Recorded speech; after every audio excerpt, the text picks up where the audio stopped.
Dana Morales parted the shattered branches and found a trembling baby bobcat pinned beneath the fallen trunk. The discovery she made next destroyed any thought of a routine rescue and forced her to face a grief that brought every firefighter to tears. Beneath the scorching afternoon sun of a quiet lakeside community, a chilling cry shattered the calm. A frantic voice on the scanner signaled an emergency unlike any local had ever heard.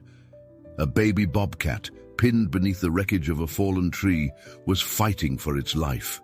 Firefighters raced across winding roads, hearts pounding, uncertain of what they would find upon arrival. But no one could have predicted the heartbreaking twist that awaited them beneath that canopy of splintered branches and forest debris. In situations like these, every second matters. Wild animals are unpredictable, and a baby bobcat, frightened and hurt, might be too terrified to accept help. Yet there was no denying the urgency. The towering pine, freshly uprooted by a violent thunderstorm the night before, had collapsed across the bobcat's tiny body. Alarmed hikers had stumbled upon the scene while searching for a scenic trail view. They'd heard faint whimpers and, following the sound, discovered the small cat pinned by its hind leg and barely able to breathe.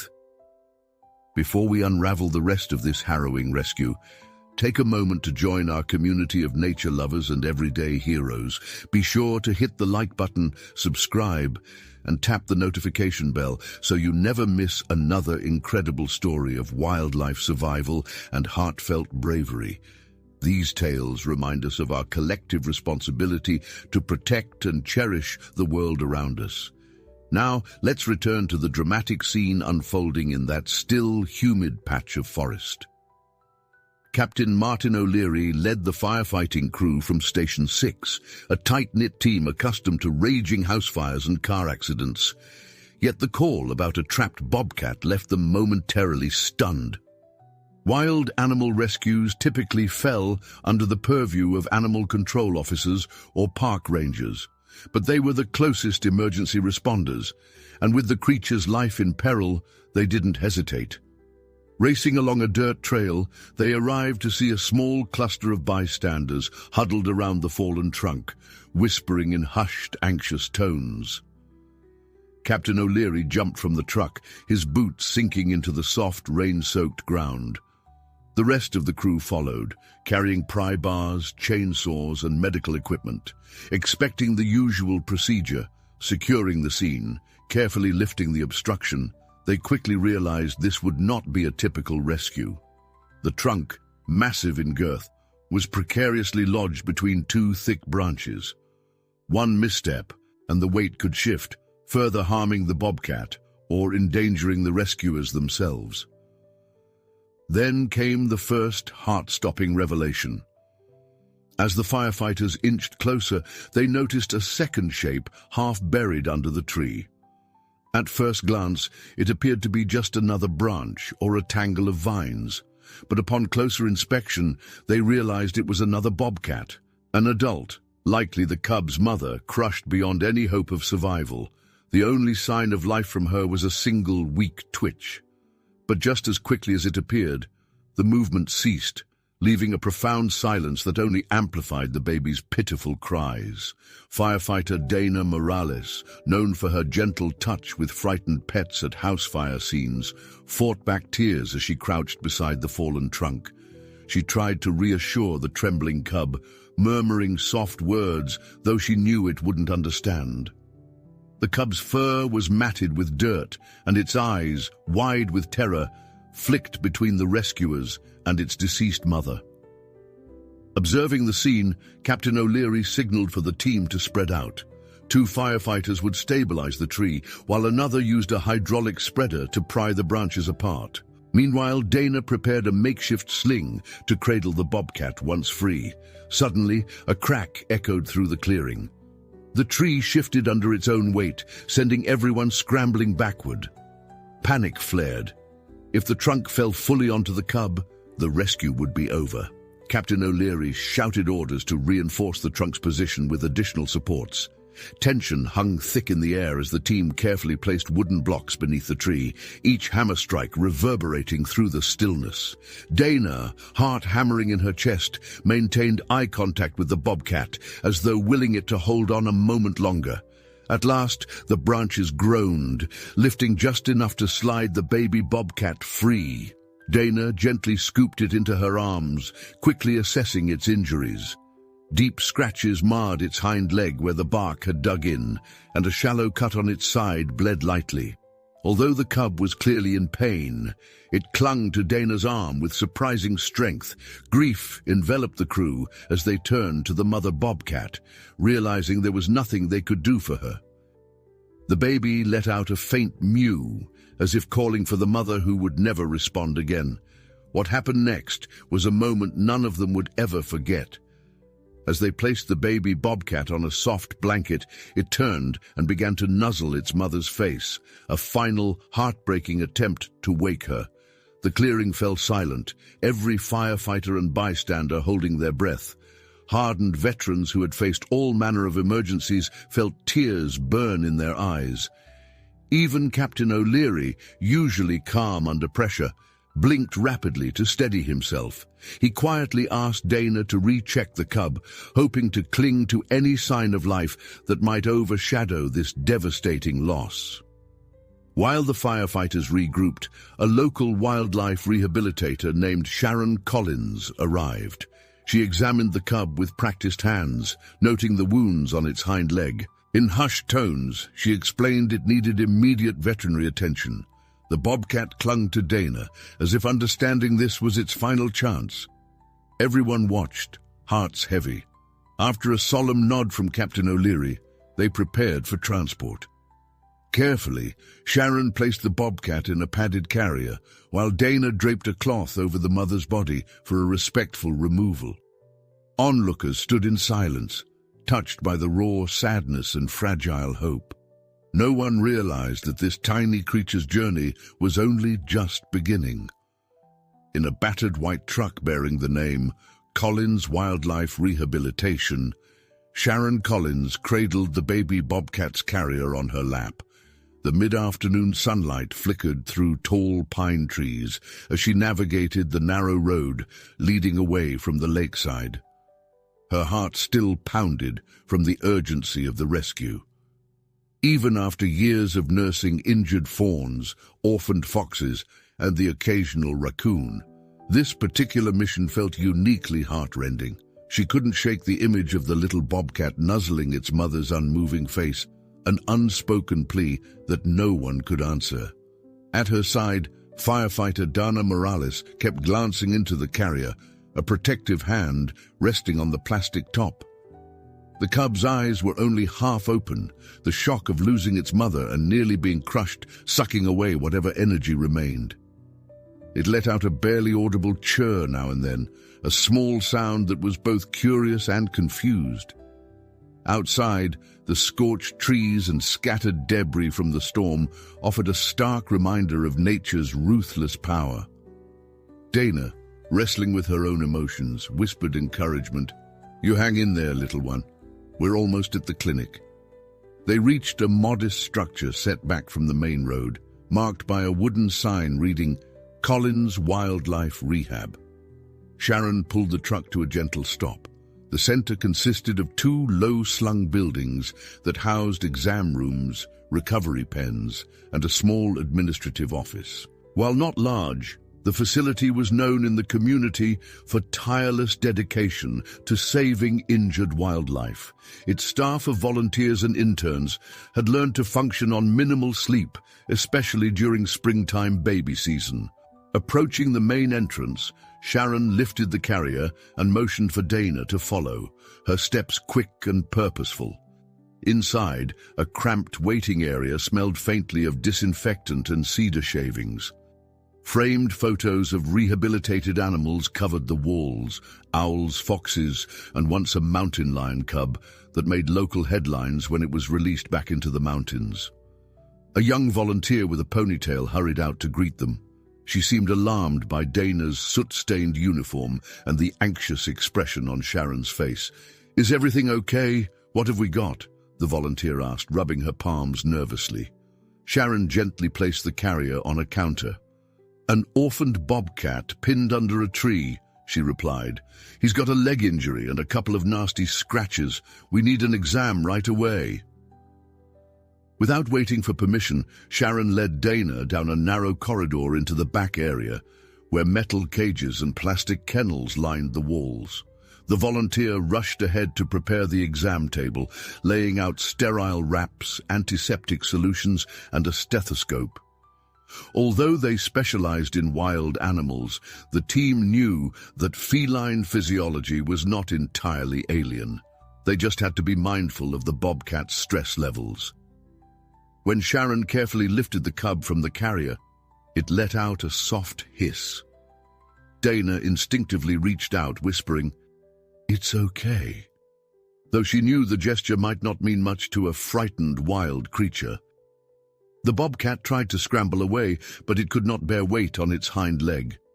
A shudder passed through its small body, the adrenaline from the rescue wearing off, and pain setting in. Sharon cradled the bobcat against her chest, letting it feel her heartbeat to calm it, then laid it gently on the exam table. Quietly, they worked together. The volunteer cleaned the cub's wounds, wiping away dried blood and bits of bark. Sharon palpated the hind leg, her forehead creased with worry. A fine tremor of tension registered in her fingertips.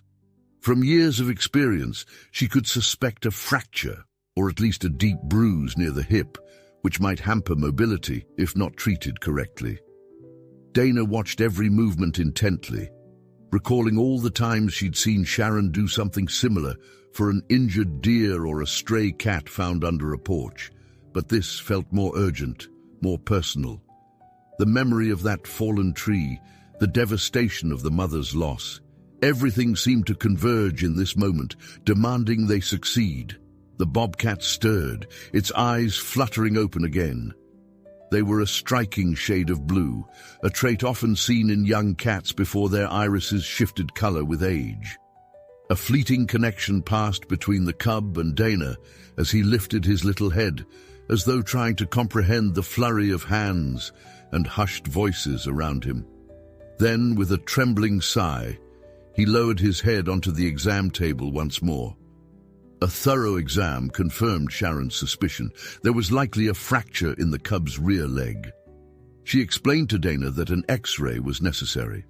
Although this rural clinic lacked advanced equipment, they had just enough for emergency assessments. Carefully, they transferred the cub to the imaging area. There, subdued lighting and the quiet hum of machines contrasted starkly with the cub's pained mews. Sharon slipped on lead aprons with practiced ease, positioning the bobcat so its injured leg could be properly scanned. When the X-ray appeared on the screen moments later, everyone crowded around. Sharon traced a faint line near the femur with her fingertip. "There," she said softly. "It's a hairline fracture. Not the worst outcome, but he'll need careful monitoring." Relief trickled through Dana. At least the leg wasn't shattered. If all went well, and if infection didn't set in, this baby might still have a future in the wild. However, the realities of orphaned bobcats were complicated. Without a mother to teach crucial survival skills, the cub faced a precarious road ahead. As they finished reviewing the images, another volunteer entered and handed Sharon a phone. A local veterinarian, who sometimes assisted on more severe cases, was on the line. "We have a bobcat with a hairline fracture," Sharon explained, pacing restlessly.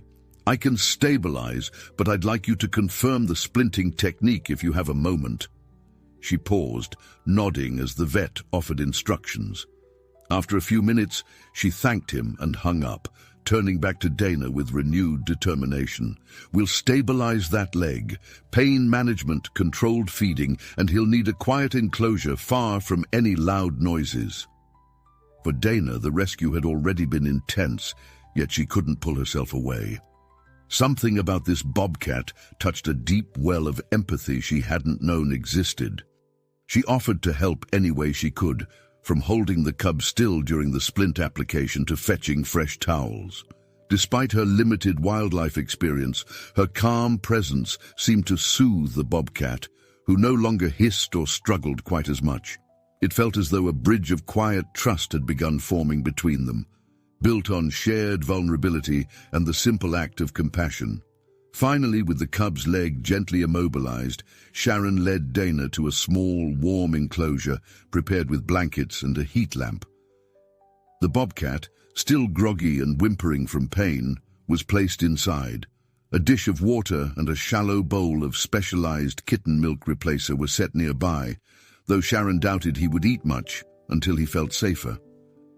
In the subdued light, Dana could see every detail of the cub's spotted coat, the fur still damp from the earlier rain and tears of heartbreak. A wave of tenderness flooded her. She was no stranger to sorrow, having seen families lose their homes to fire and pets lost in the chaos.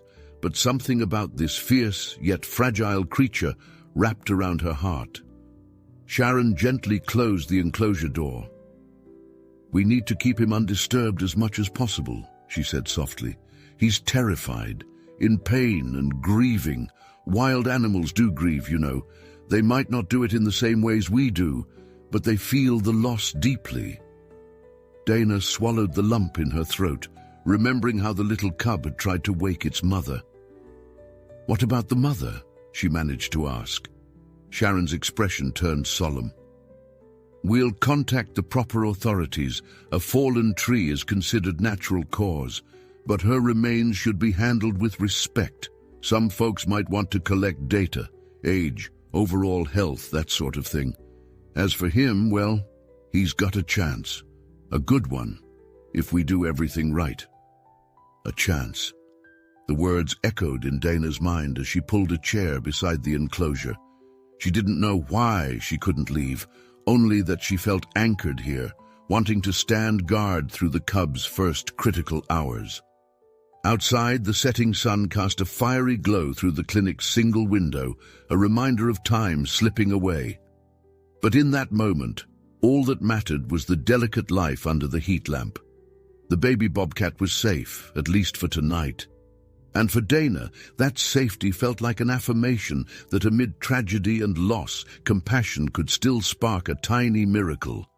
Night had settled over Collins Wildlife Rehabilitation, a hush broken only by the distant croak of frogs near the marsh. Inside the building, the corridors were dimly lit, casting elongated shadows that quivered as volunteers passed by on quiet errands. Though the day's events had drained everyone, a subtle buzz of concern lingered in the air. Most of the volunteers had clocked out, leaving only Sharon Collins and Dana Morales, along with a single intern who managed the phone lines overnight. Sharon peeked into the baby bobcat's enclosure one last time before closing her office door. Through the glass, she could see the cub curled on its side, splinted leg held stiffly beneath a bandage. It slept fitfully, twitching and sometimes letting out a frightened sound like a hiccuped growl. Sharon sighed, rubbing the back of her neck. She couldn't erase the memory of that massive fallen tree or the heartbreaking discovery of the mother bobcat. There was a fragility to life that never stopped wounding her empathetic heart, no matter how often she encountered it. Dana hovered nearby, her face etched with quiet worry. She'd changed out of her soot-stained uniform into a simple t-shirt and jeans borrowed from a spare locker. She crossed her arms, looking through the enclosure window. "He seems so small," she said softly. "I'm used to rescuing people, fighting fires. But seeing an animal cling to life like that, it shakes me in a way I didn't expect." Sharon nodded. "It's different, isn't it? That moment you realize something wild is depending on you. You can't explain the situation or promise it'll be okay. You just do your best and hope nature allows a second chance." Her eyes flickered to Dana's anxious gaze. "You don't have to stay the night, you know. I can call you if something changes." Dana hesitated. Part of her wanted the comfort of her own bed, far from the reminders of life's harsher truths. But another part, The one that had watched the bobcat nuzzle its lifeless mother refused to walk away. "I'm off duty tomorrow," she said, forcing a small smile. "I'd like to stay at least until morning." A grateful warmth spread across Sharon's features. "All right, let's grab some coffee. It might be a long night." Together, they stepped into the modest staff lounge, a cramped room with mismatched chairs and a humming mini-fridge. The smell of instant coffee and faint antiseptic clung to every surface. Sharon filled 2 chipped mugs and offered one to Dana, then leaned against the counter. Sleep beckoned, but she knew the cub could need attention at any moment. When they finished drinking, they returned to the corridor outside the enclosure. The overhead light buzzed softly. In the glow, they studied the cub again. He lay still, sides rising and falling in shallow, quick breaths. Sharon decided to risk a closer exam. Gently, she unlocked the enclosure door and moved inside, stopping a foot away. The bobcat lifted its head, eyes glassy in the half-light. Dana crouched beside Sharon, letting the cub sniff the air. "He's aware," Sharon said, voice hushed. "That's a good sign. We need to see if he'll accept any fluid or formula." She held up a small syringe containing a special blend of liquid nutrients. The cub flattened its ears, but didn't lash out. "Easy," Sharon murmured. She inched closer, heart pounding at the delicate balance between reassuring the animal and respecting its instinct to flee.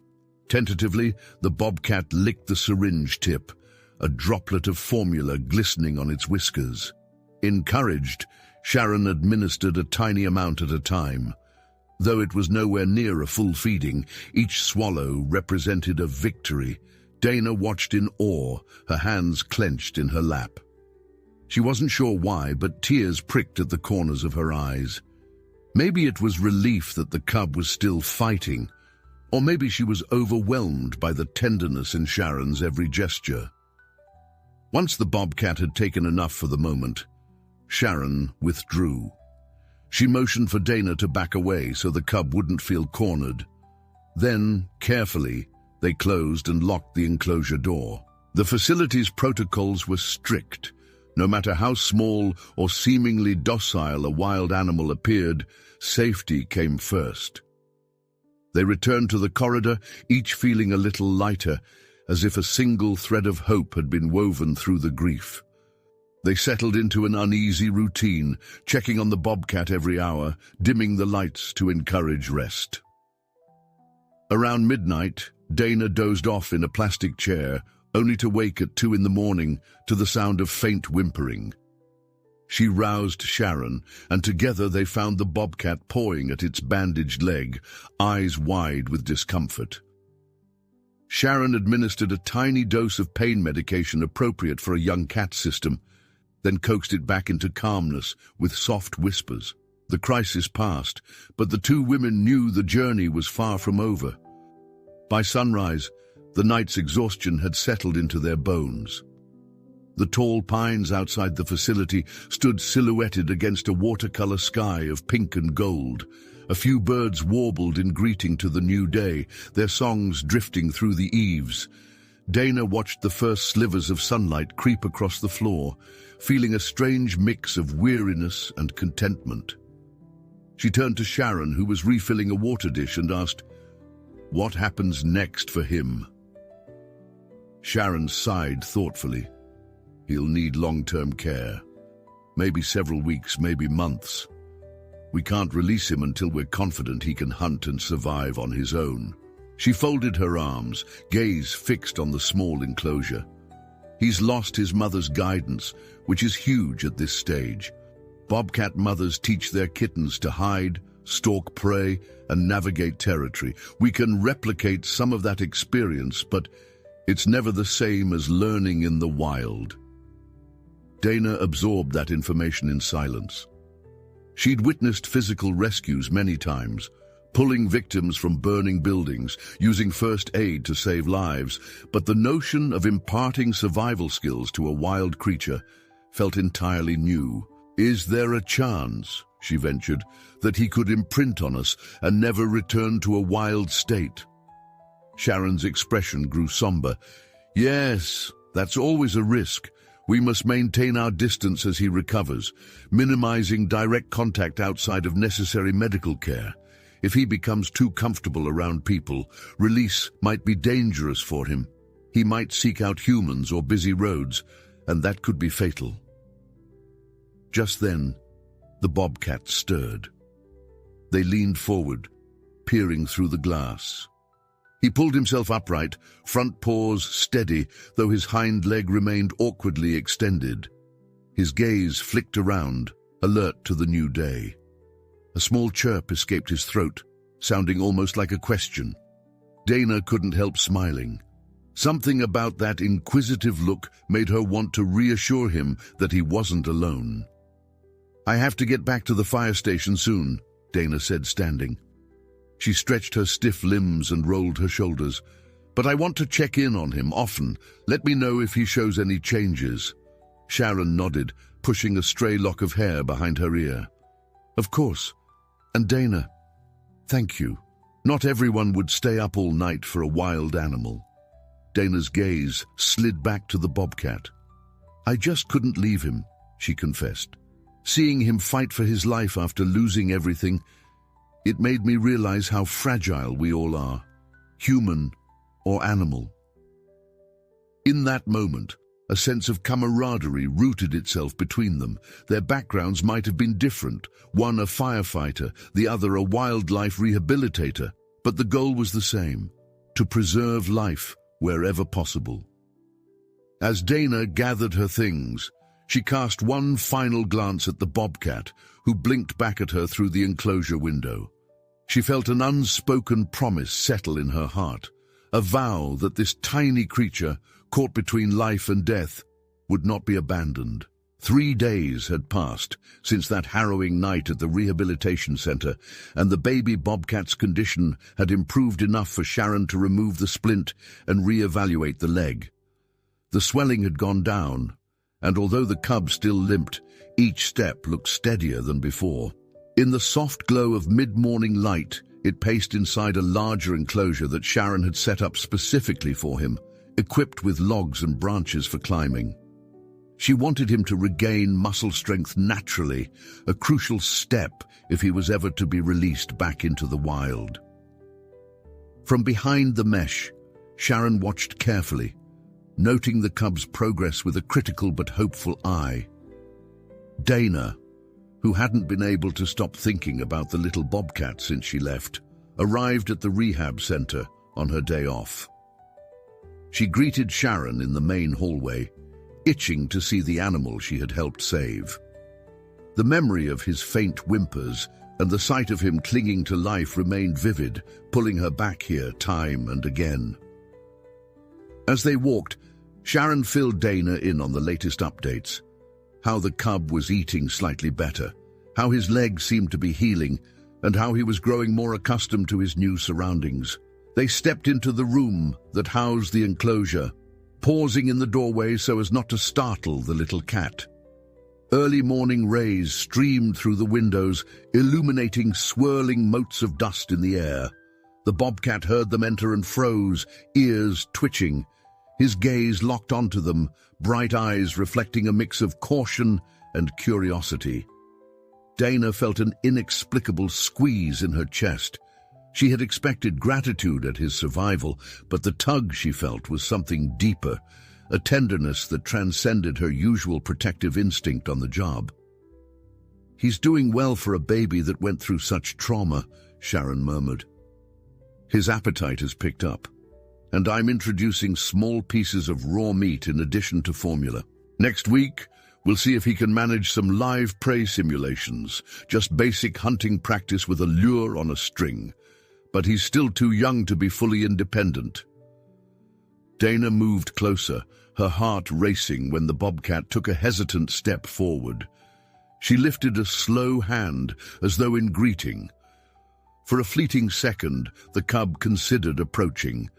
Then, at the last moment, he backed away, disappearing behind a low log. A pang of disappointment crossed Dana's face. She understood the need for caution. It was essential he not grow too trusting of humans. but she couldn't help wishing he recognized her concern as something more than a potential threat. "You said you'd call animal control to see about the mother," Dana said quietly. "Have they—" "Yes," Sharon replied, sadness weighing in her tone. "They retrieved her remains the day after we brought him in. A local conservation group asked if they could examine her. The preliminary findings suggest she was healthy, but took the brunt of that tree fall. She must have tried to shield him in the last moments. We'll probably never know exactly how it happened." A silence settled, heavy with unspoken sorrow. Dana's thoughts drifted to that forest clearing and the heartbreak they witnessed. She couldn't dwell on it for long, though. Before her stood a living testament to that mother's final act of protection, a tiny survivor who needed care and guidance. Resolving to channel her grief into something positive, she asked, "What can I do to help? I'm no expert in wildlife rehab, but I want to learn." Sharon smiled warmly, touched by Dana's willingness. "We're short-staffed like always, and volunteer work is a lifesaver. If you really mean it, you could help with feedings. We have a schedule for each animal, and the Bobcat has his own regimen. You'll need to follow strict protocols, especially with minimal talking or touching, but you'll be doing a world of good." A flicker of excitement lit Dana's eyes.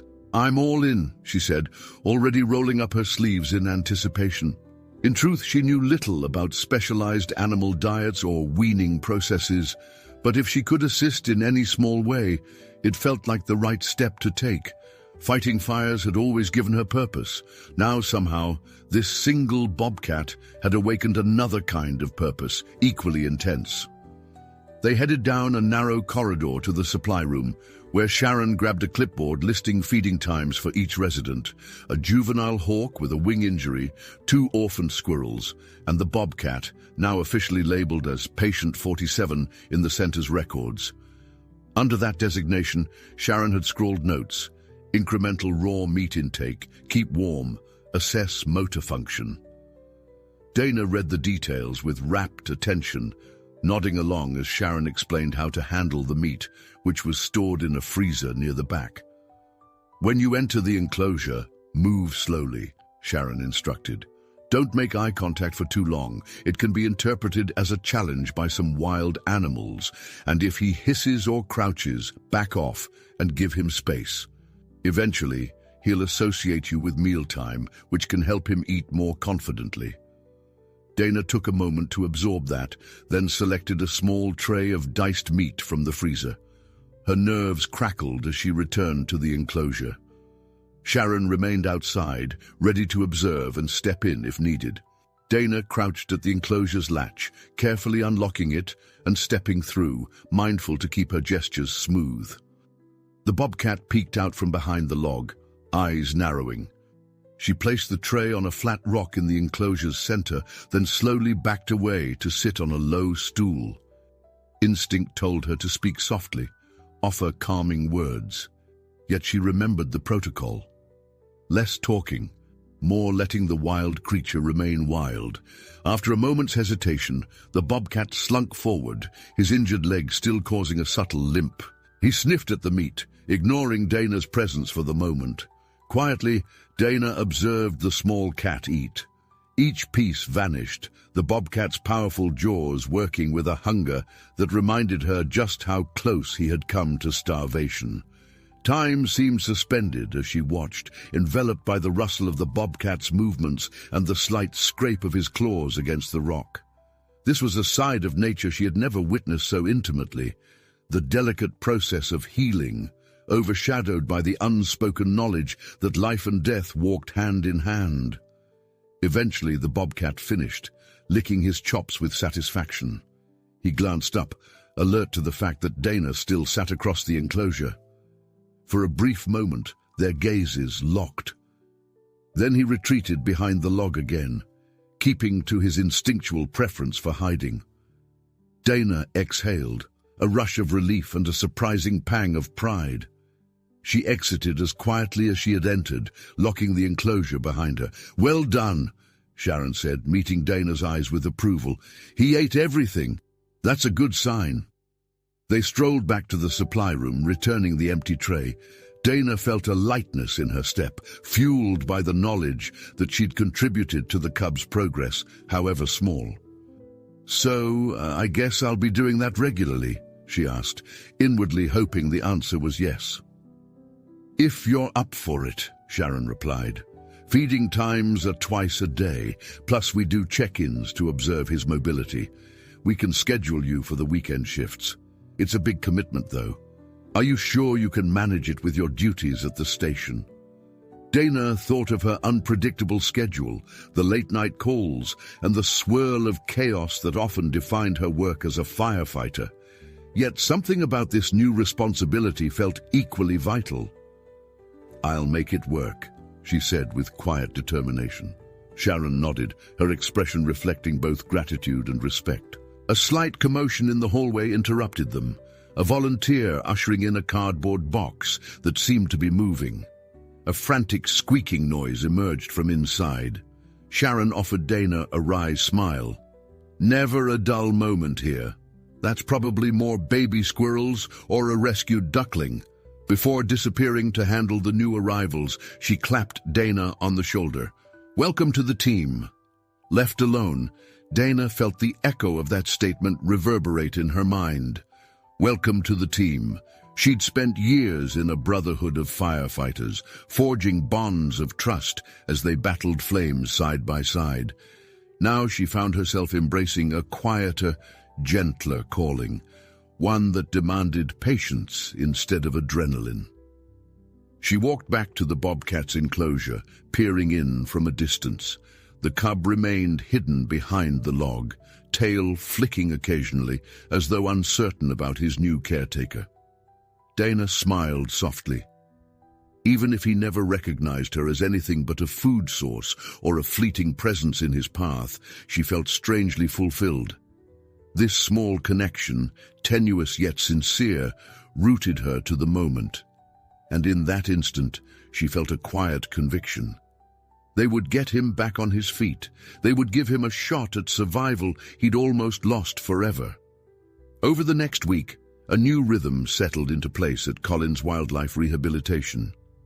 Each morning, Dana arrived at dawn, wearing civilian clothes instead of her firefighter's uniform, and quietly let herself in through the back entrance. She would drop her bag on a small metal bench, check the feeding schedules pinned to the bulletin board, then head straight to the Bobcat's enclosure. Although there were other animals needing care, a red-tailed hawk with a broken wing, a family of orphaned opossums, she couldn't deny that her mind always drifted to the small cat first. Inside the enclosure, the Bobcat had grown strong enough to navigate short climbs and leaps. The leg that once carried a splint now bore the cub's weight with only a subtle limp. Sharon joked that the injury might cause him to prowl with an unforgettable swagger, but otherwise he appeared healthy. If not for the occasional limp, he could almost pass for any wild kitten exploring a woodland den.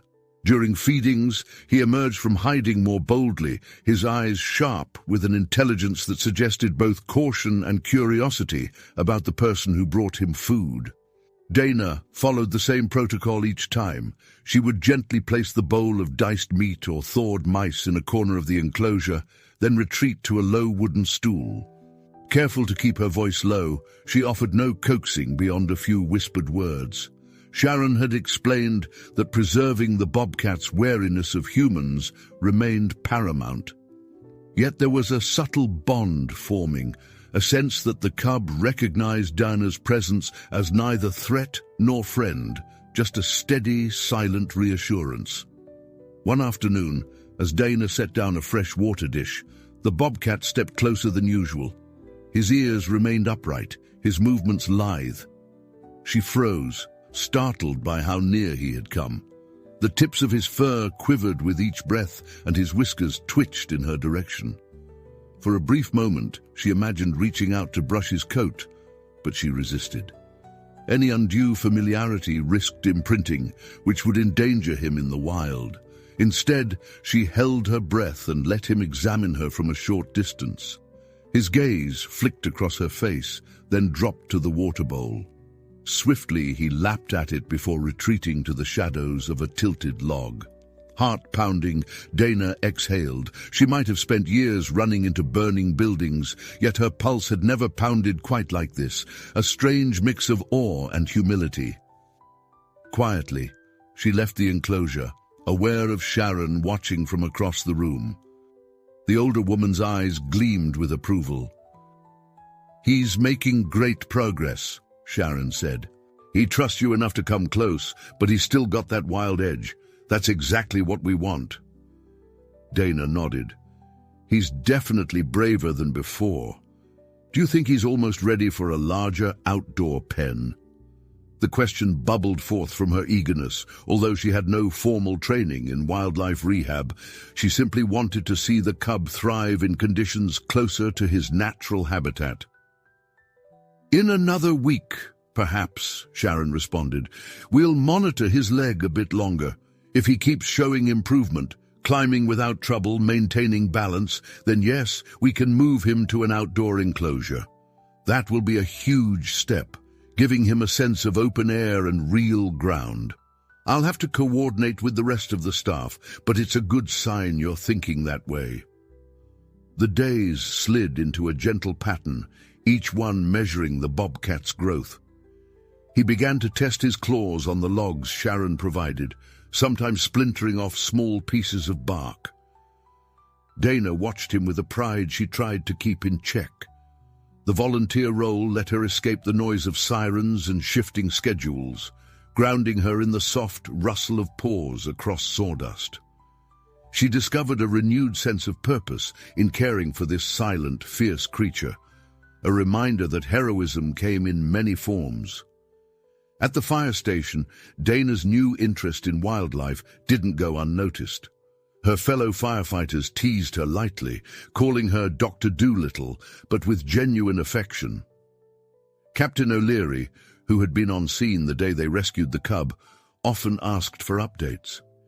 He'd seen how shaken Dana was by the tragedy of the mother's death, and he was glad to witness her channeling that sorrow into something positive. Between calls, he'd sometimes find Dana scrolling through articles on bobcat behavior or quizzing a local veterinarian on best practices for wild animal recovery. Meanwhile, Sharon pulled together a plan for the cub's next phase. The rehab center maintained a small network of outdoor pens. Most had high chain-link fences that prevented climbing out, and a few contained hidden cameras for observing animals when humans weren't around. She selected one pen tucked near the tree line, shaded by a cluster of oaks. It provided a semblance of wilderness, branches, soft earth, and enough space to practice short sprints without exposing a recovering animal to full risk. On a breezy morning, Sharon and Dana prepared to move the bobcat to his new surroundings. First, they sedated him lightly, just enough to keep him calm during transport. Dana couldn't help feeling a pang in her chest as she watched him slump, eyes half-lidded. She had grown accustomed to seeing that spark of defiance each time she entered his enclosure. Now, under sedation, he looked vulnerable again, reminiscent of the day they'd rescued him from the fallen tree. Working quickly, they carried him to a secure crate and loaded it onto a small cart. Sharon led the way down a winding path behind the main building, past rows of hedges, until they reached a tall enclosure gated by a sturdy lock. Inside lay a mini forest of sorts, patches of grass, scattered logs, and one tall stump near the far end, perfect for a bobcat to climb once he was ready. They placed the crate near a sheltered spot, then withdrew the sedative. Sharon had timed the dosage carefully so that the cub would reawaken naturally within half an hour. The two women retreated, standing behind a one-way viewing panel installed in the fence. Dana's stomach fluttered with excitement. In some ways, this felt like watching a child step into a playground for the first time. Yet she reminded herself that a wild creature required no maternal cooing.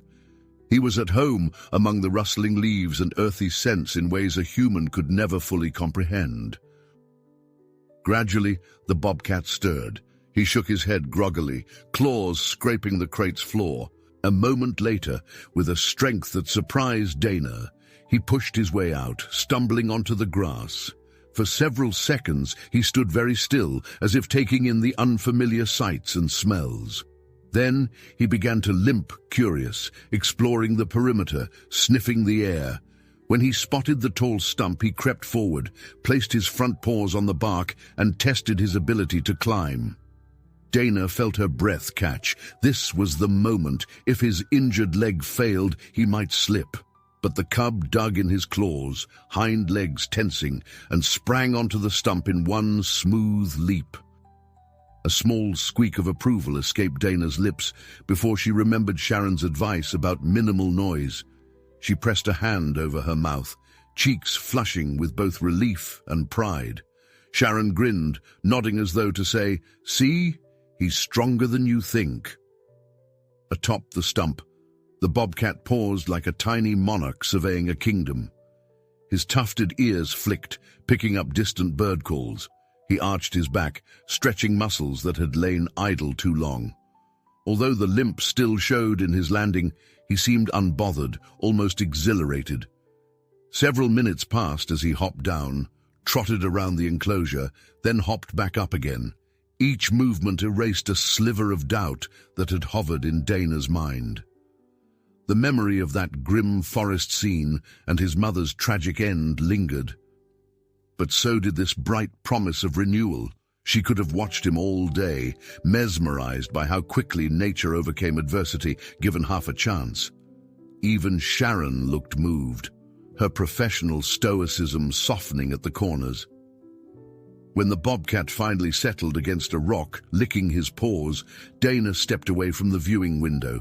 She turned to Sharon, emotion glinting in her eyes. "Thank you," she whispered, "for everything, letting me help. It's changed me in ways I can't describe." Sharon placed a gentle hand on Dana's shoulder. "We all do what we can," she replied, "and sometimes it changes us more than we expect." Days rolled into a mellow summer haze, and the bobcat, no longer a trembling kitten in danger, began to thrive in his shaded outdoor enclosure. Dana continued her twice-daily visits, always careful to balance compassion with caution. Each trip felt like stepping into a secret world, one where the wild cat's every movement told a story of survival and instinct. From her vantage behind the chain-link fence, she would watch him practice short bursts of speed or crouch low in the grass, ears swiveling at the faintest rustle of leaves. Even from across the enclosure, she could sense his growing confidence. At times, she was struck by how adept he seemed at stalking imaginary prey. He would creep forward, belly low, pausing whenever a breeze rustled overhead branches. Then, in a single fluid motion, he'd pounce, front paws landing on the spot where a hapless mouse might have been. Though the enclosure provided only limited hunting opportunities, these displays of feline grace hinted that he retained the instincts his mother had begun teaching him. A pang of sorrow always followed that thought. How different his life might have been if not for that storm-felled tree. But it also filled Dana with renewed determination. If nature had taken his mother, human intervention might yet restore his chance to roam free. Sharon observed these sessions through the hidden cameras installed in the corners of the enclosure. Whenever the bobcat captured a lure or swatted at a passing insect, Sharon took note on her clipboard. She tracked agility, muscle tone, and appetite, measuring his progress against standard developmental milestones for juvenile bobcats. Occasionally, a visiting veterinarian dropped by to inspect the healing leg, remarking on how well the bone appeared to have mended. While a slight limp lingered, it no longer seemed to hinder his balance or climbing ability. In time, the staff agreed that the next challenge would be introducing live prey under controlled conditions. This step was always controversial, even among rehabilitators, but it was necessary. A bobcat that couldn't hunt could never survive in the wild. A local supplier, licensed by the Wildlife Agency, provided a small number of rodents specifically for such training. The plan was for Sharon and Dana to place one inside the enclosure under discreet supervision, allowing the bobcat's natural instincts to surface. Should he fail to make the kill quickly, they'd intervene so no unnecessary suffering occurred. When the day arrived, Dana felt a knot of apprehension in her stomach. She supported the decision intellectually. She knew the bobcat needed real experience if release was the ultimate goal.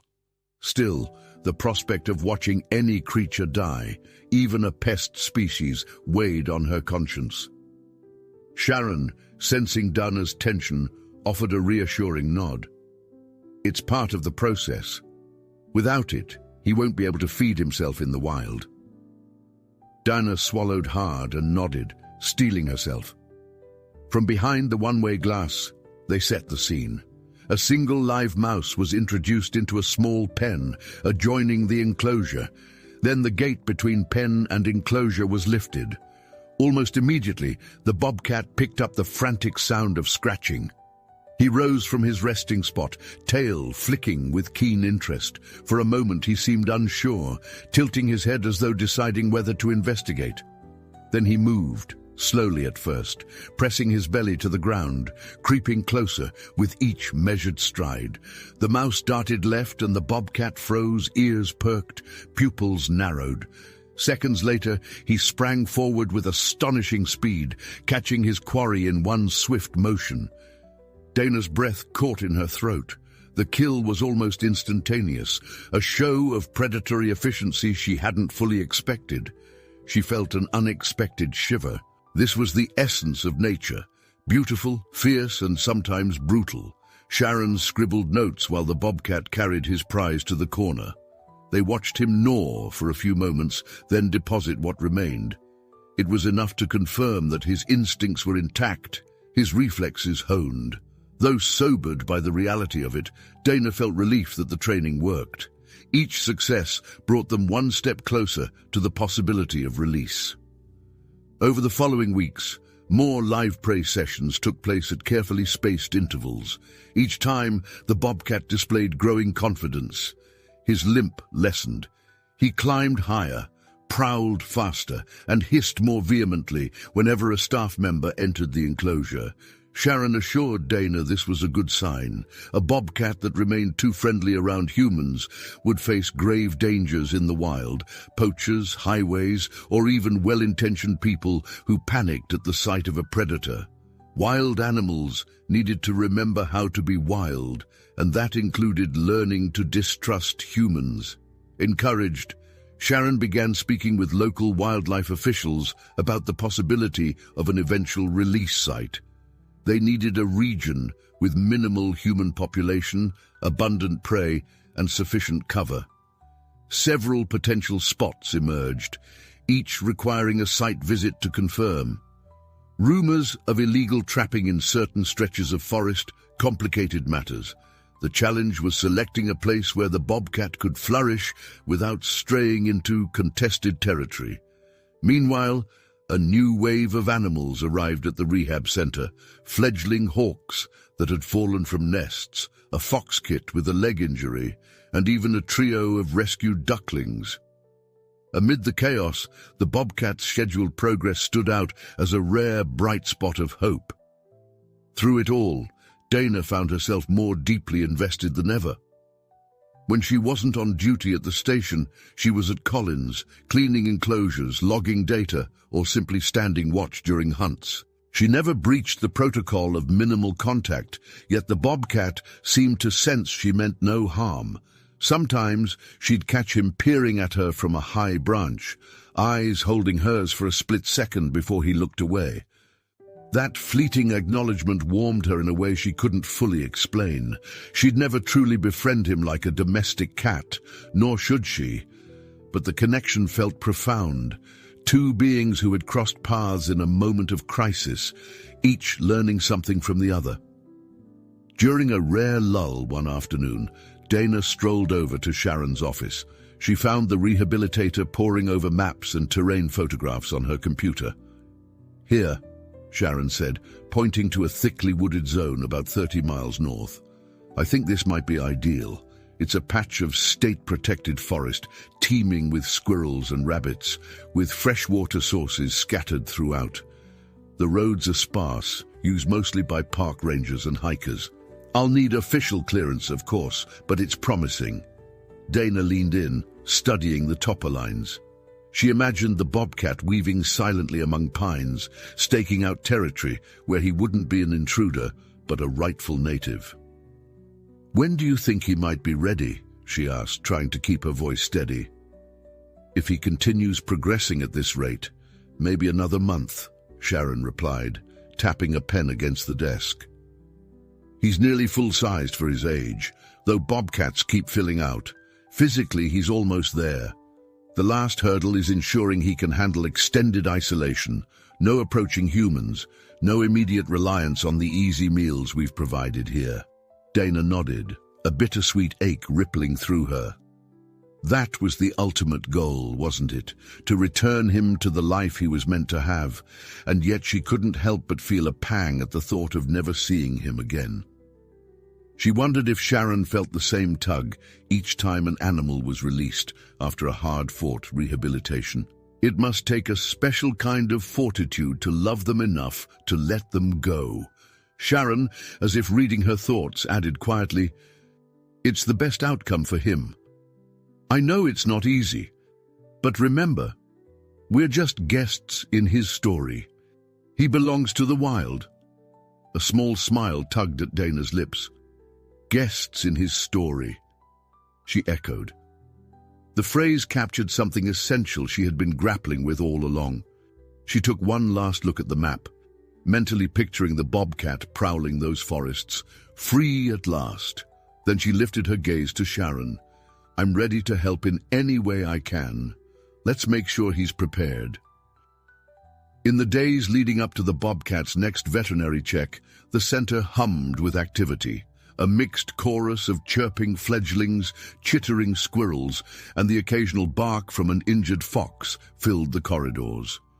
Somewhere beyond the daily bustle, the Bobcat, still unnamed officially, though many volunteers simply called him the little guy, continued to hone his hunting reflexes in the outdoor enclosure. After confirming that his leg had nearly healed, Sharon scheduled a final review with the local wildlife officer, a critical step in gaining clearance for a release back into the wild. Dana, juggling shifts at the fire station, arrived one evening just in time to join Sharon for the Bobcat's exam. She found him perched high on a horizontal branch, tail flicking leisurely as though aware of their presence. Nearby, a half-eaten rabbit carcass from an earlier training session confirmed that his predatory instincts were not only intact, but thriving. Dana felt a swelling pride. To see him so confident was both exhilarating and bittersweet, for it meant his time at the center might be coming to an end. When the visiting veterinarian, Dr. Patel, unlocked the enclosure gate, he moved with deliberate slowness. Though the Bobcat had been sedated in prior procedures, today Dr. Patel hoped to examine him while only using minimal restraint. This was a critical test. The cat's behavior would reveal whether he remained wary of humans, a necessity for his survival once released. Inside, Dana and Sharon assisted by positioning themselves near the corners, ready to guide the Bobcat gently if needed.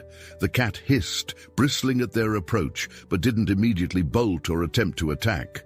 Dr. Patel, a lean man with salt and pepper hair, donned thick gloves and coaxed the Bobcat into a smaller holding cage near the enclosure's side.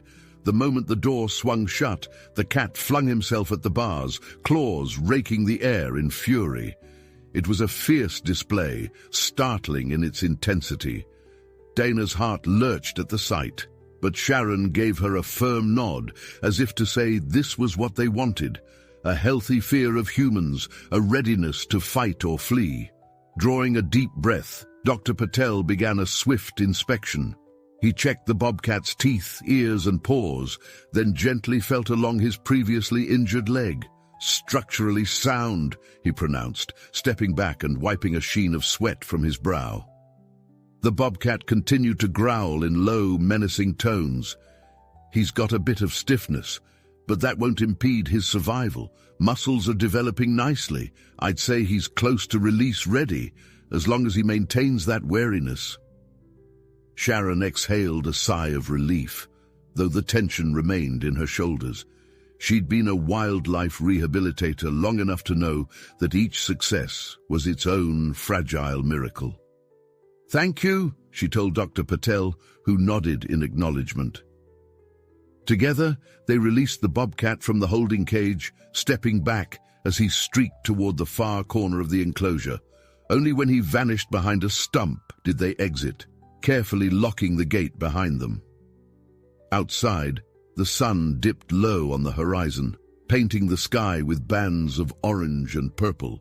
Dr. Patel handed Sharon a stack of paperwork. "Here's my recommendation for the wildlife officer. I'll mark him as fit for release with the standard conditions. If you finalize a suitable location, I see no reason to delay much longer." Dana hovered in the background, heart pounding. She knew this was excellent news, a testament to how far the bobcat had come since that tragic day beneath the fallen tree, yet a knot twisted in her stomach. She tried to imagine the outdoor enclosure empty, the center quieter, without that flash of spotted fur. She knew the goal had always been to return him to nature, but she still felt unprepared for goodbye. That night, Dana returned to her apartment and found it difficult to sleep. She replayed the day's events in her mind, the bobcat's ferocious resistance, the certainty in Dr. Patel's voice, and Sharon's relieved nod. A swirl of emotions kept her awake: excitement, pride, but also a nagging melancholy. Just before dawn, she finally drifted off, dreaming of rustling pine forests and distant feline eyes peering through the shadows. Early the next morning, Sharon called her with good news. The local wildlife officer had approved the selected site, a sprawling stretch of protected woodland called Clearwater Glen. With minimal road traffic and an abundance of rabbits, squirrels, and small deer, it offered a promising habitat for a young bobcat. Though cougars and other predators roamed the area, that competition was normal in the wild. Better a chance among natural rivals than permanent captivity. 2 more weeks, Sharon said over the phone, her voice resonating with both determination and regret. "We'll keep observing him. If all goes well, we'll organize a release day." Those 14 days seemed both endless and alarmingly brief. Dana threw herself into the routine, ensuring every feeding, every simulated hunt, and every health check went smoothly. When the bobcat hissed or lashed out, she forced herself to remember that it was right for him to reject human contact. Sharon reminded her often, "If he looked happy to see us, we'd have a problem." Still, each night, Dana found herself feeling a pang at the realization that their paths were diverging. On the eve of release day, she arrived at the rehab center just before dusk. The air was thick with the promise of rain, clouds looming overhead. A hush had settled across the pens, the animals winding down for the night. Stepping into the bobcat's enclosure with Sharon, she found him perched in his favorite spot, atop a half-fallen trunk. His tail twitched in mild agitation at their approach, but he didn't flee. Dana lowered a small bowl of food onto a rock, then slowly backed away. For a moment they watched him sniff at the meal before he hopped down to eat. When he was done, Sharon spoke in a low, even tone. "Tomorrow we'll sedate him for transport. The wildlife officer will accompany us to Clearwater Glen. Once there, we'll let him wake up in a transitional cage so he's not groggy when we open the door. If he disappears into the underbrush without a backward glance, that's the best possible outcome." Dana leaned against the fence, eyes trailing the bobcat's fluid movements. The thought of him stepping into that vast forest alone stirred both excitement and a pang of loss. "He'll be free," she whispered, more to herself than to Sharon. "That's all that matters." The sky darkened, thunder rumbling faintly in the distance. Realizing the storm was imminent, they began tidying the enclosure and securing any loose objects. The Bobcat watched their activity from a safe distance, ears alert.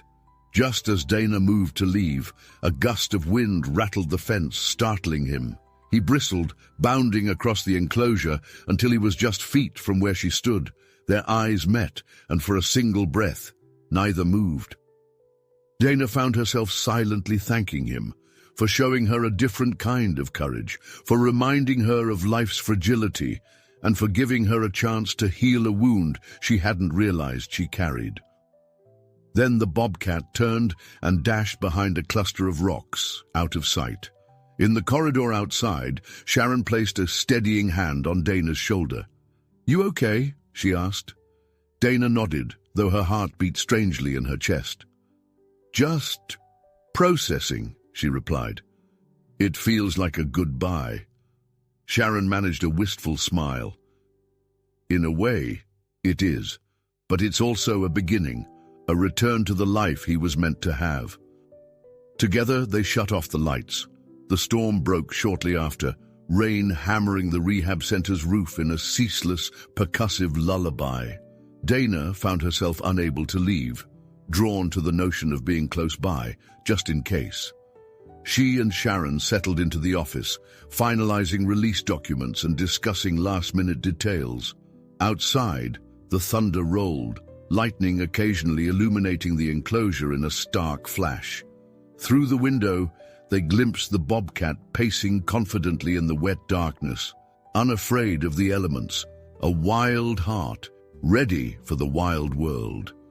Morning arrived crisp and clear, the storm having washed the air so thoroughly that each leaf and blade of grass seemed polished under the early light. In the rehab center's backlot, Sharon and Dana set up the transport crate while a wildlife officer, Ranger Timothy Brooks, double-checked the paperwork needed to finalize the Bobcat's release. Clouds of breath hovered in the cool dawn air as they spoke in low tones. Although the sky was bright, a sense of calm hush lingered, as though nature herself recognized the gravity of what was about to happen. For Dana, it felt surreal. After so many weeks of tending to this animal's every need, the moment of goodbye had finally arrived. Careful planning went into the sedation timing. The Bobcat would be given a mild dose that would keep him relaxed but not unconscious. They wanted him alert enough to orient himself quickly once they arrived at Clearwater Glen, yet docile enough for safe handling. Sharon administered the injection through a small opening in the enclosure fence, while Ranger Brooks stood by with protective gloves. The Bobcat hissed in protest, but quickly settled, blinking in drowsy confusion. Within minutes, he slumped into a cautious calm, his tufted ears drooping ever so slightly. Working with brisk efficiency, they transferred him into a sturdy steel crate lined with straw. Dinah couldn't help but notice how his paw pads pressed against the crate's floor, as though even in sedation he was aware of being caged. An ache formed in her chest. She knew it was a necessary step, no different from placing a firefighting victim on a stretcher, but it still felt confining for a creature meant to roam free. With the crate secured on the rehab center's small transport truck, they began their journey north, winding along backroads that threaded through verdant hills.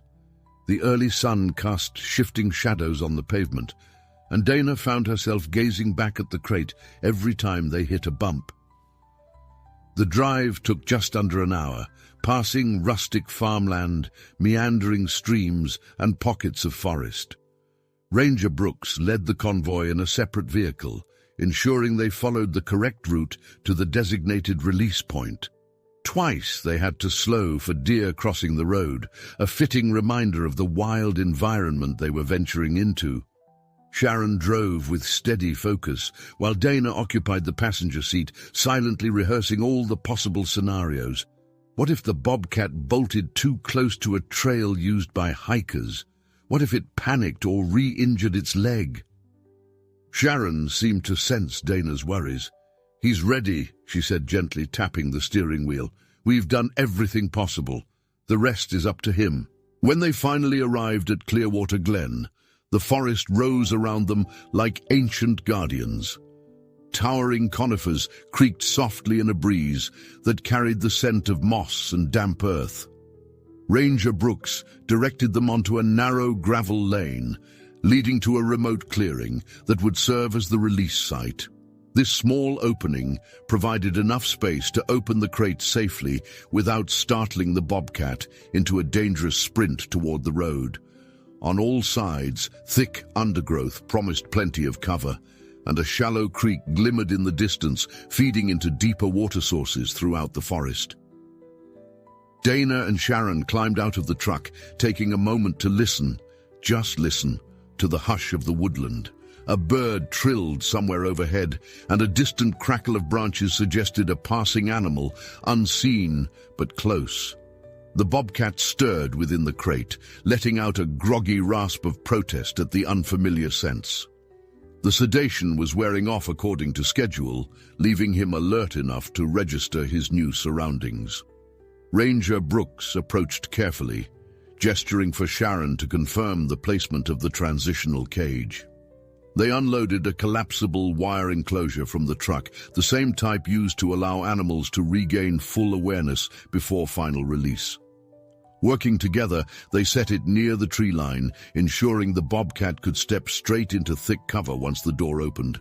Sharon and Brooks gently slid the steel crate inside the temporary pen and locked it. Then all three retreated a short distance, waiting for the Bobcat to shake off the last remnants of sedation. Dana felt her heart hammering in her chest. She could hardly believe that mere months ago this same creature had been pinned under a fallen tree, orphaned and near death.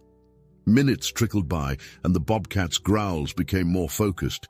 His ears perked, his tail flicking in annoyance at the confines. Sharon gave Dana a nod. "Ready?" she asked, voice hushed. With a trembling breath, Dana approached the outer edge of the wire enclosure, knelt down, and reached for the latch on the steel crate. The Bobcat locked eyes with her through the crate's ventilation holes. No recognition, just an intense, feral glare. Good, she thought. If he still viewed humans as a threat, he'd be safer in the wild. She slid the latch open, then swiftly backed away, rejoining Sharon and the ranger behind a stand of young pines. For a moment, nothing happened. The Bobcat remained within the crate, ears swiveling, probably taking in new smells and sounds. Then, with a quiet snarl, he emerged, stepping into the wire enclosure.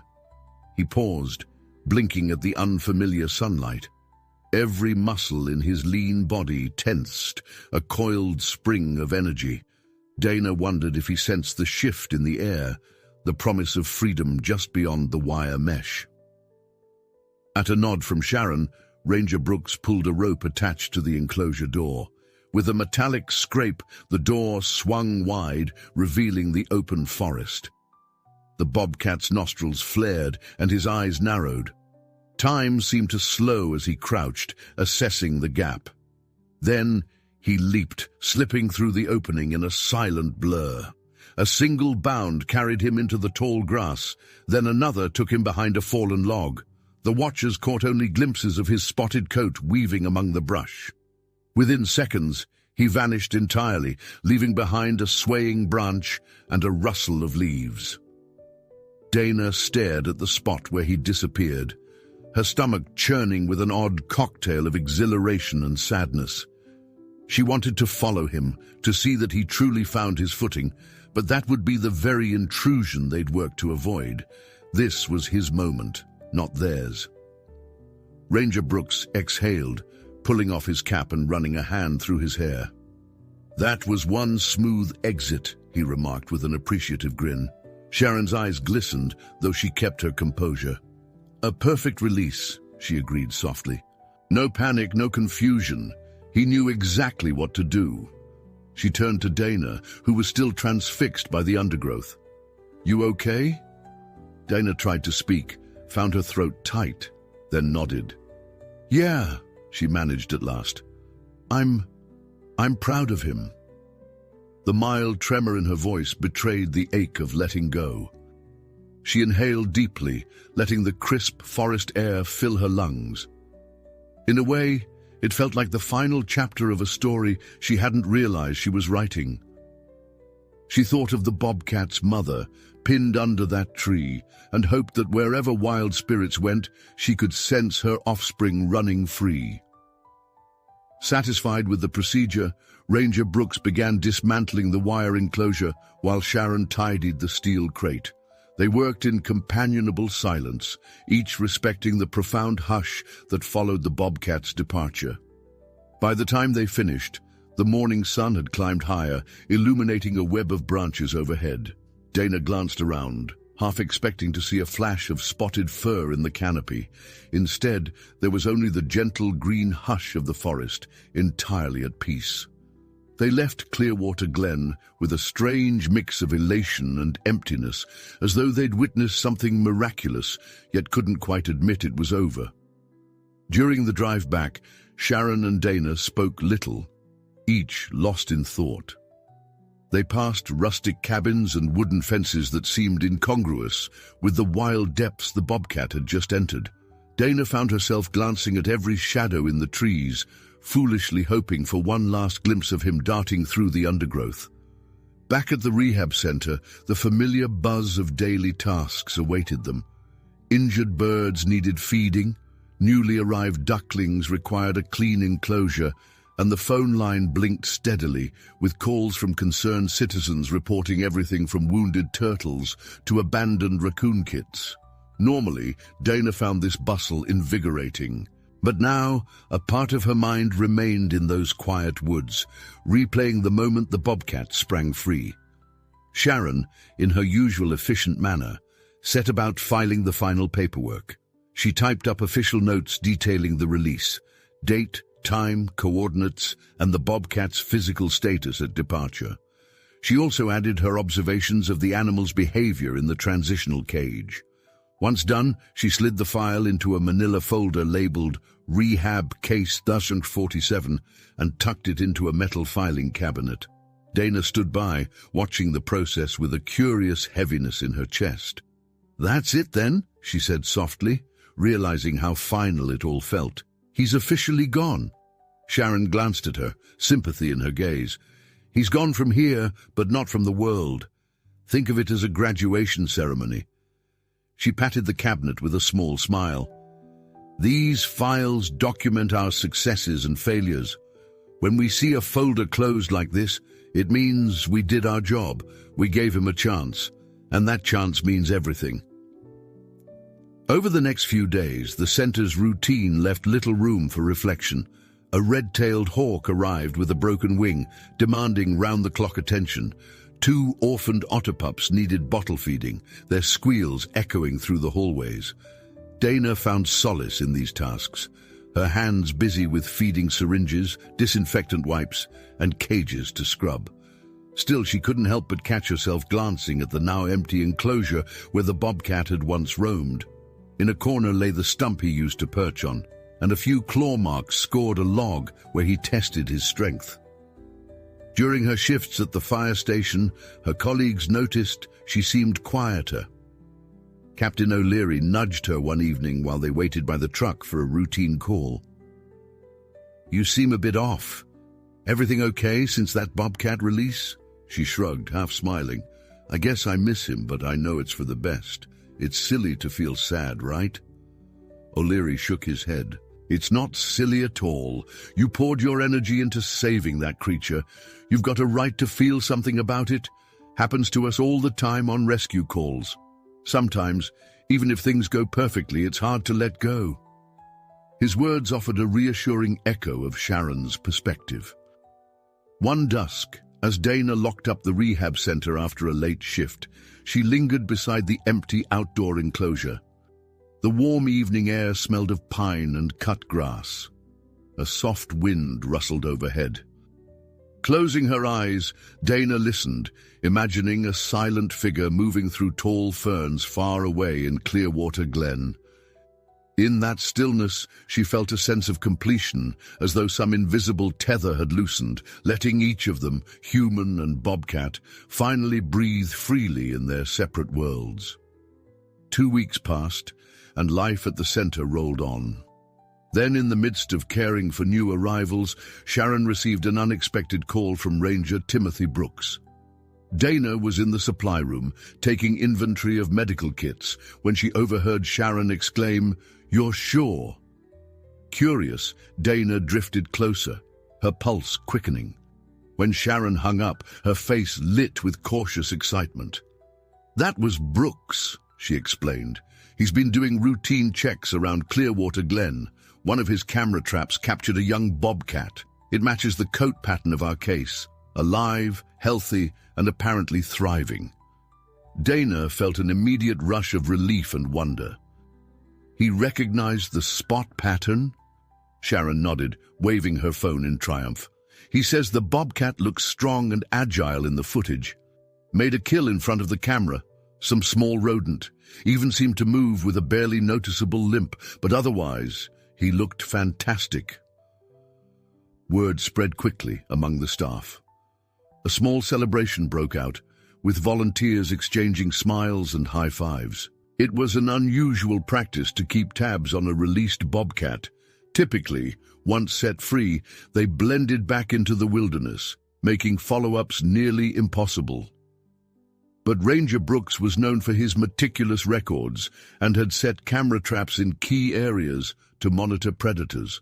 The bobcat's brief cameo on film felt like a gift, a glimpse of success in its purest form. For Dana, that glimpse erased any lingering doubt. Images of the bobcat prowling, no longer confined by fences or crates, reawakened her awe at nature's resilience. She recalled the moment they'd freed him, how he vanished in a heartbeat among the trees. Now she could imagine him stalking through the moonlit forest, each day growing bolder and more skilled in his hunting. There was no telling how long he might remember the confines of the rehab center, if at all, but in the grand scheme, it no longer mattered. He was doing what he was born to do. As the weeks went on, Dana channeled her renewed energy into helping other animals. She found herself offering comfort to a tearful volunteer, fretting over a wounded raccoon, telling her, "Sometimes all we can do is help them as best we can, then let nature take its course." On her days at the fire station, she worked with steady focus, aware that every rescue she performed, human or animal, mattered in ways both obvious and subtle.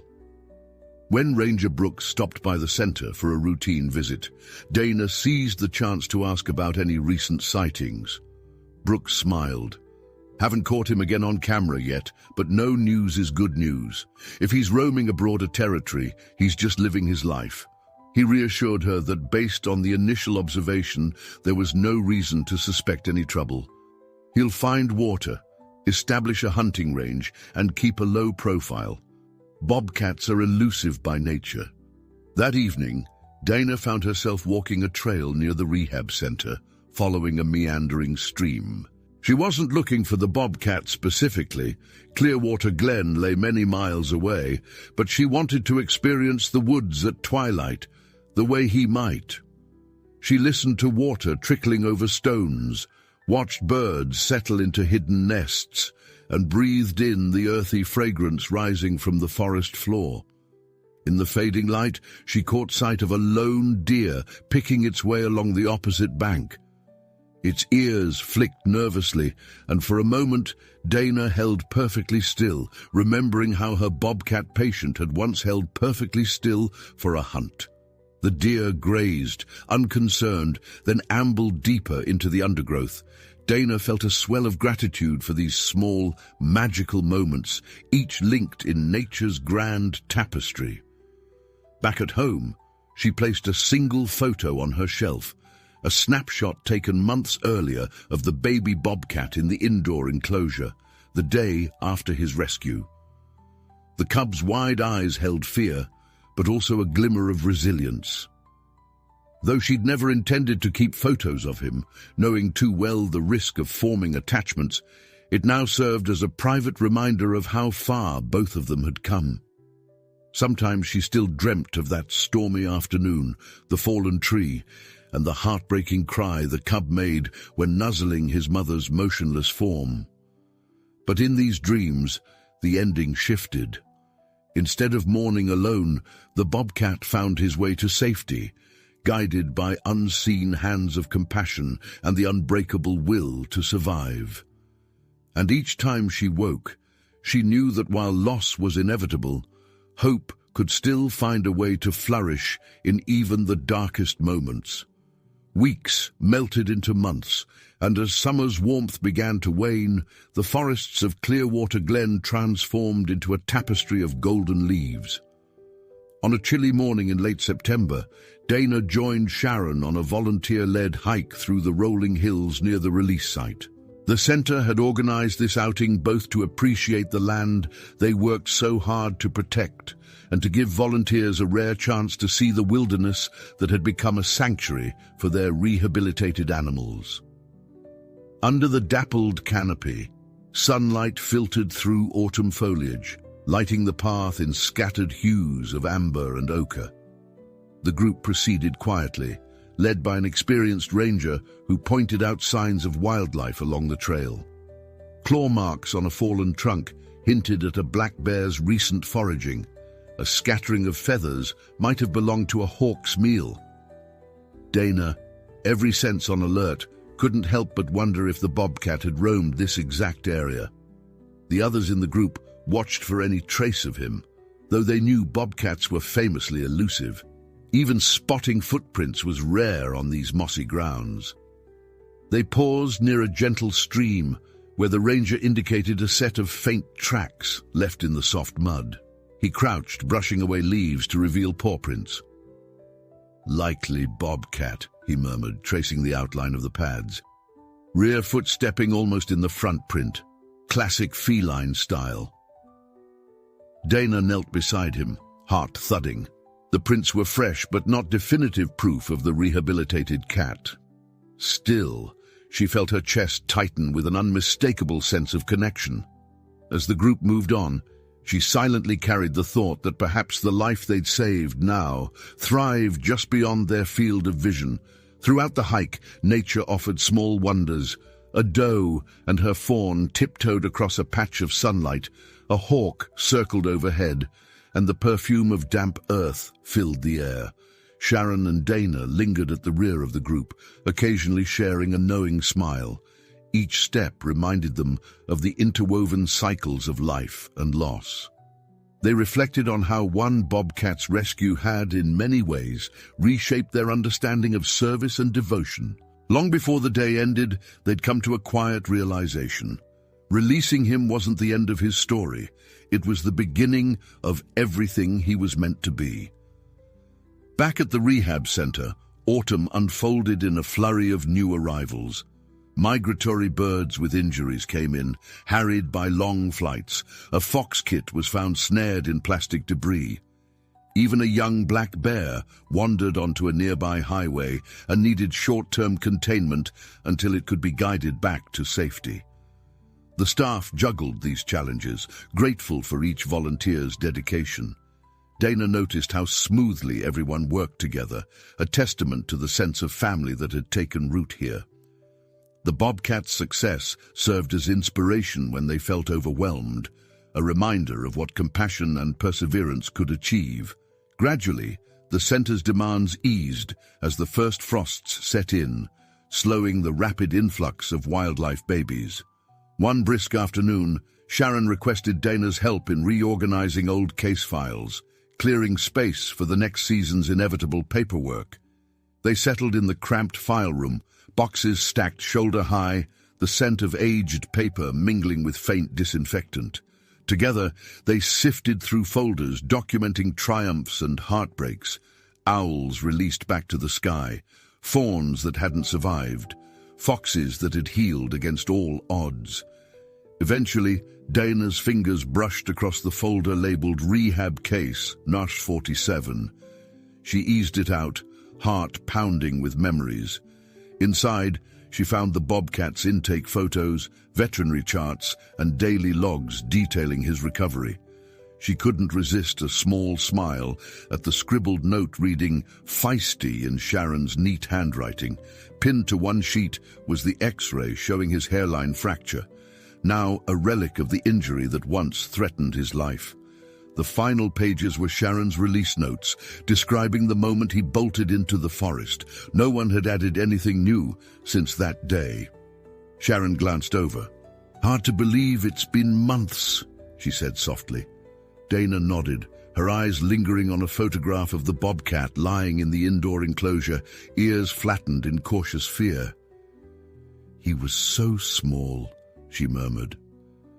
The two women exchanged a glance that brimmed with shared memories and a bond forged in the crucible of nurturing life. After a moment, Dana placed the papers back into the folder and carefully tucked it away. It belonged in the archive, a completed chapter of the center's unfolding narrative. One weekend, Dana decided to drive up to a neighboring town to visit her family. During the journey, she took a detour that brought her near Clearwater Glen. The sky hung a pale gray, and patches of fog drifted through the evergreens. On impulse, she pulled over at a safe spot by the road, gazing into the forest's edge. She couldn't see more than a few yards beyond the tree line, but she felt a strange pull. Somewhere in that expanse, a once-orphaned bobcat roamed, hunting and hiding in a world as large as his instincts demanded. It comforted her to imagine him springing across fallen logs, eyes gleaming with the primal joy of being alive. Shortly after, she stopped at a small diner for lunch, and her mind kept drifting back to him. It dawned on her that she no longer felt sorrow, only a gentle warmth that bordered on pride. The sadness that once gnawed at her had softened into acceptance. Sometimes letting go truly was the kindest act, and she now believed he was forging a new legacy in his rightful domain. As winter approached, the leaves that once blazed with color fell in swirling drifts, blanketing the forests in bronze and russet. Snow threatened to appear any day. At the rehab center, preparations shifted to cold weather protocols, extra bedding, insulated shelters, heat lamps for particularly vulnerable creatures. Dana continued her volunteer work, though her duties at the fire station intensified due to slippery roads and frequent chimney fires. In the quiet moments, she'd recall the bobcat's journey from terrified infant to skilled predator, drawing strength from how nature balanced hardship with renewal. One late afternoon, as a light snow dusted the rehab center's windows, a package arrived addressed to Sharon. She opened it in the staff lounge with Dana at her side. Inside lay a small stack of photographs, accompanied by a typed note from Ranger Brooks. He'd returned to his camera traps in Clearwater Glen, repositioning some to track shifts in predator patterns before winter settled in. One shot showed a spotted shape slinking through the snowy undergrowth. Though partially obscured by shadows, the cat's distinctive coat was unmistakable. Another image caught him mid-pounce on an unseen target, muscles rippling with power. A final shot revealed him surveying a rocky outcrop, tail held low, eyes luminous. Dana exhaled a shaky breath. "He looks incredible," she whispered, studying the photos. Even in the grainy resolution, the bobcat radiated vitality. Sharon's smile shone brighter than Dana had ever seen. "He's thriving," she agreed, gently placing the photos on the table. "We got him through that critical window. Now he's ruling his territory." She looked at Dana, tears glistening in her eyes. "This is why we do it, right?" Dana nodded. She thought of how their roles had intertwined, Sharon as the seasoned rehabilitator, herself as a firefighter yearning to save every life possible, and the bobcat as a living bridge between human compassion and the wild's unbreakable spirit. "Absolutely," she said, voice brimming with admiration. "This is exactly why." Together, they decided to frame one photo for the center's hallway, placing it near success stories of other rehabilitated animals. The captured moment of the bobcat perched on the outcrop seemed a perfect emblem of strength reclaimed.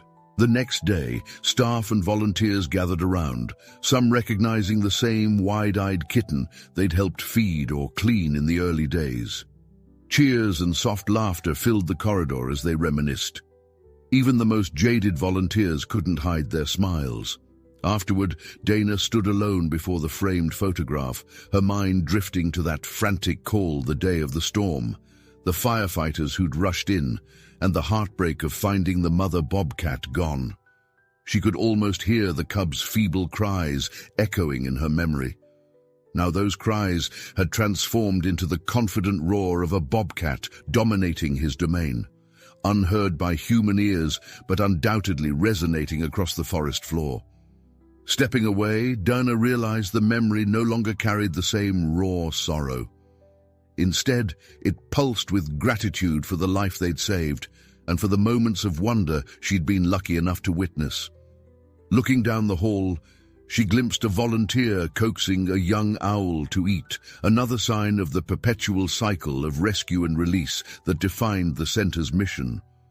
Warmth spread through her, filling the quiet space where grief used to reside. Outside, winter's twilight descended, and the hush of falling snow caressed the land. Somewhere in the deep wilderness, a spotted silhouette moved unseen among towering pines, free and fierce as nature intended. In that knowledge, Dana felt her heart swell with a quiet, enduring joy.